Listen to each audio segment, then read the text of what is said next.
নমস্কাৰ অংকিতাজ ব্লগৰ এটা নতুন ভিডিঅ'লৈ আপোনালোক সকলোকে স্বাগতম জনাইছো।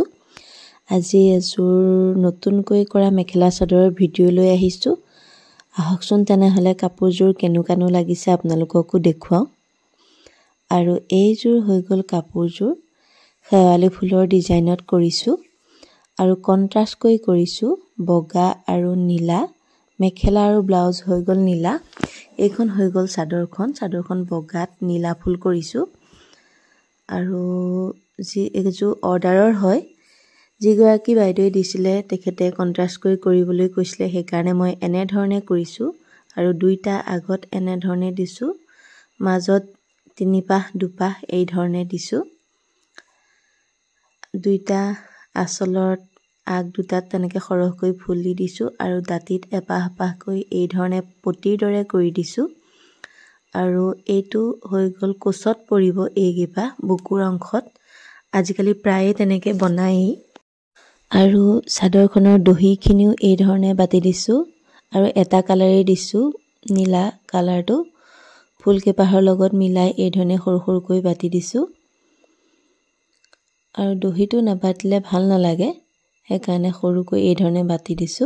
লৰায়ো সেয়া ধৰিছেহি, তাৰ পৰা বেছিকৈ কৰিবলৈ নাপাওঁই, যি পাৰিছো এনে ধৰণে কৰিছো। এইখন হৈ গ'ল মেখেলাখনতো এনে ধৰণে কৰিছো। আৰু কেনেকুৱা লাগিছে কাপোৰযোৰ বাৰু আপোনালোকে কমেন্ট কৰি জনাবচোন। একেবাৰে সিম্পলকৈ কৰিছো, বেছি হেভিকৈও কৰা নাই। আৰু কেতিয়াবা এনেকেও পিন্ধিবলৈ ভাল লাগে। আৰু বিশেষকৈ দুৰ্গা পূজা পাইছেহি যিহেতু পূজাত এযোৰ কাপোৰ শেৱালি ফুলৰ পিন্ধিবলৈতো মন যায়েই সকলোৰে। আৰু ব্লাউজটো হৈ গ'ল এইটো পিচটো মই দুপাহ দুপাহকৈ দুটা হাতত পৰাকৈ বনাই দিছো। আৰু সম্পূৰ্ণ কাপোৰযোৰ আপোনালোকক দেখাই দিছো। এইযোৰ কেনেকুৱা লাগিছে কিন্তু আপোনালোকে জনাব, ভাল লাগিলেও জনাব, বেয়া লাগিলেও জনাব। পূজালৈ বুলি আৰু কাপোৰ বনাই আছো, সম্পূৰ্ণ হোৱাগৈ নাই। আচলতে এইযোৰ কাপোৰ সম্পূৰ্ণ হোৱা দেখি আপোনালোকলৈ আগবঢ়ালো শেৱালি ফুলৰ কাপোৰ। আৰু এই কাপোৰযোৰ আচলতে সকলোৰে প্ৰিয়, শেৱালি ফুলৰ ডিজাইনটো সকলোৰে প্ৰিয়, সকলোৰে এযোৰ পিন্ধি চাবলৈ মন যায়। এই ধৰণে আপোনালোকেও বনাব পাৰিব, একেবাৰে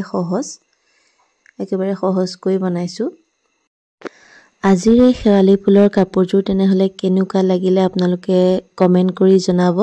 যদি ভাল লাগে লাইক কৰিব আৰু মোৰ চেনেললৈ যদি নতুনকৈ আহিছে সাবস্ক্ৰাইব কৰি দিব। আকৌ এটা সোনকালে নতুন ভিডিঅ' লৈ আহিছো। আজিলৈ ধন্যবাদ।